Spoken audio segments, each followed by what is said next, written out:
Bienvenue sur les hauteurs d'Itaewon, l'un des quartiers les plus internationaux de Séoul, malheureusement un peu calme depuis la crise du coronavirus.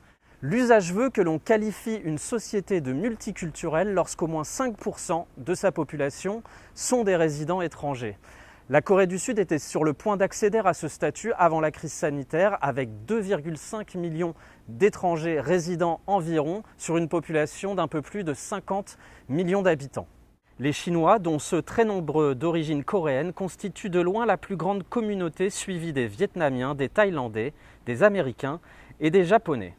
La communauté française, classée très loin derrière, avec moins de 5000 résidents, offre l'air de rien un profil assez atypique, notamment grâce au quartier de Soleil-Maeul, situé sur la rive sud du fleuve Han. Voici l'histoire de ce petit village français.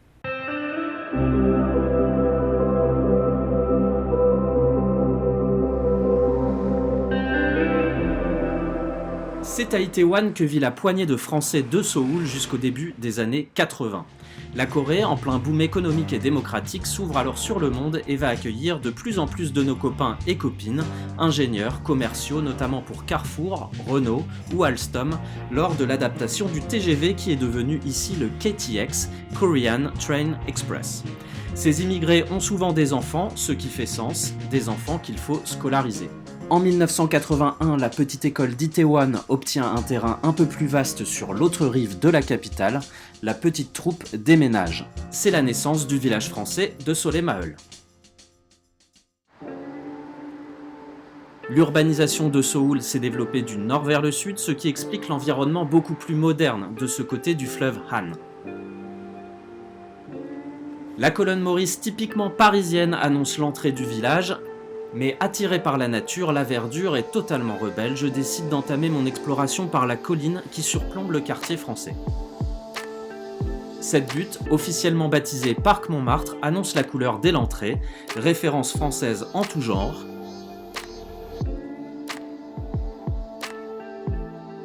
On croise également bon nombre de lapins en surpoids.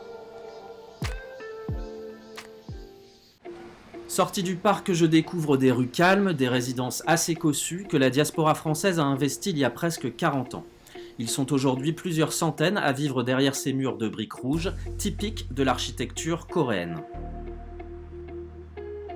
La frénésie de Gangnam est toute proche, mais le village français reste silencieux. L'endroit le plus dynamique est évidemment le lycée français. La petite école originelle n'a cessé de grandir, de se structurer.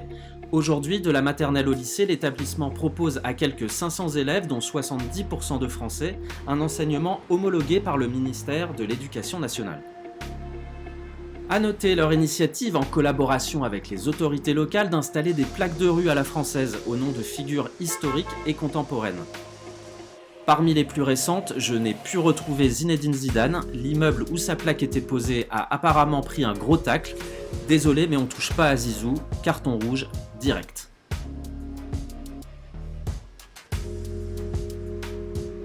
Zen, adossé à un pub face à un carrefour tout tranquille, Omar Sy ou Omar Sy à la coréenne, et lui bel et bien debout et fidèle au poste. Est-ce l'effet Corona? En tout cas, pour être tout à fait transparent, le jour du tournage, je n'ai croisé que 2 compatriotes avec qui j'ai échangé 2 mots. Et parenthèse avant de conclure, ici un journaliste avec une caméra n'a pas toujours bonne presse, souvent soupçonné de vouloir réveiller l'affaire criminelle de Soleil-Maeul.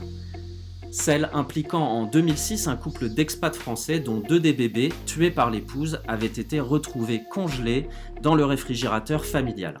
Un drame qui a profondément traumatisé le quartier.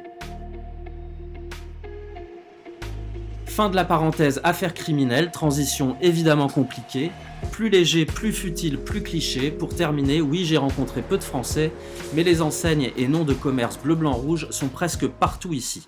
C'était assez unique il y a quelques années, mais 2 ou 3 jours de marche dans Séoul montrent que les jeux de mots les plus douteux ont gagné tous les quartiers, comme ici à Hongdae. La communauté tricolore est donc loin d'être puissante en nombre, mais elle a réussi à créer à Soleil-Maeul, en plein cœur de Séoul, à presque 9000 km de Paris, une ambiance calme, discrète, très singulière dans cette mégalopole qui ne dort jamais.